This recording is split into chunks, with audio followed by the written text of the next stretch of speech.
Bachchu कडूंचा tractor मोर्चा नागपूरमध्ये दाखल झाला।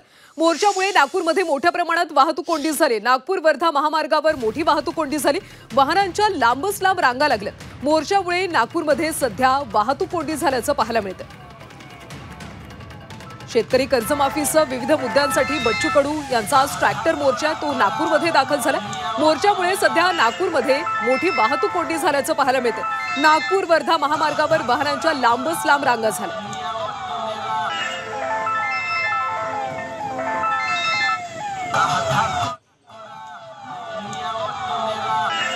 तर बच्चू कडूंचा ट्रॅक्टर मोर्चा आता नागपूरमध्ये दाखल झालेला आहे आणि त्यामुळे वाहतूक कोंडी झाल्याचं पाहायला मिळते। या सगळ्या संदर्भात आपण अधिकची माहिती घेऊयात आमचे प्रतिनिधी अनिरुद्ध दवाळे यांच्याकडून। अनिरुद्ध, बच्चू कडू यांनी कर्जमाफीसह इतर मागण्यांसाठी ट्रॅक्टर मोर्चा काढलाय, तो नागपूरमध्ये दाखल झालाय। वाहतूक कोंडी झाल्याचं पाहायला मिळते। सध्या काय परिस्थिती आहे? नक्कीच सध्या मी बुट्टीबोरीच्या पुलाखाली उभा आहे। वर्धा चंद्रपूर नागपूर हायवेवरती मी सध्या उभा आहे आणि इथं जर पाहिलं तर गेल्या 1.5 ते 2 तासापासून मोठ्या प्रमाणात जाम लागल्याचं चित्र इथं पाहायला मिळते। आपण इथे पाहू शकतो मोठ्या प्रमाणात वाहनांच्या ज्या आहेत त्या रांगा लागलेल्या आहेत। जवळजवळ 3 ते 4 किलोमीटर पर्यंत या रांगा असल्याचं आंदोलक जे आहे ते सांगतात। आपल्यासोबत काही आंदोलक आहे, आपण त्यांच्याशी बोलण्याचा प्रयत्न करणार आहोत। त्यांना विचारणार आहोत की काका, तुम्ही इथे किती वाजतापासून उभे आहात आणि कधीपासून हा जाम लागला? या ठिकाणी हा जो लांग मार्च जे सुरू झालेला आहे, शेतकऱ्यांसंदर्भात जे काही आंदोलन सुरू झालं आहे आणि याची सुरुवात विदर्भामध्ये कालपासून सुरू झाली आणि आज या ठिकाणी 12 घंटे होऊन चुकलेले आहे आणि आता या आंदोलनाला सुरुवात होणार। जोपर्यंत या ठिकाणी शेतकऱ्याला सोबत किती वेळ झालेला आहे रस्त्यावर तुम्ही? रस्त्यावर आता सध्या 2 घंटे झालेले आहे।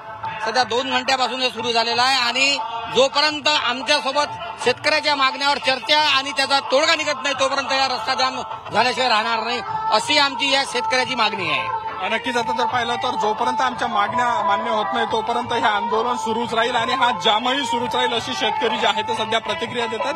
त्यामुळं हा जाम आणखी किती काळ चालतो हे पाहणं खऱ्या अर्थानं औत्सुक्याचं ठरणार आहे। काही वेळ जर पाहिलं तर आता बच्चू कडू सुद्धा या पुलाच्या खाली आल्याची आपल्याला माहिती आहे आणि बच्चू कडू आता आल्यानंतर पुढे बच्चू कडू जातात की याच ठिकाणी काही नव्यानं आंदोलन सुरू करतात, याकडे आता लक्ष लागल्याचं इथं पाहायला मिळतंय। नक्कीच अनिरुद्ध, खरं तर सरकारकडून बैठकीचं आयोजन करण्यात आलं होतं, मात्र शेतकरी नेतेच आले नाहीत, त्यामुळे पुढे नेमकं मोर्चाचं काय होईल?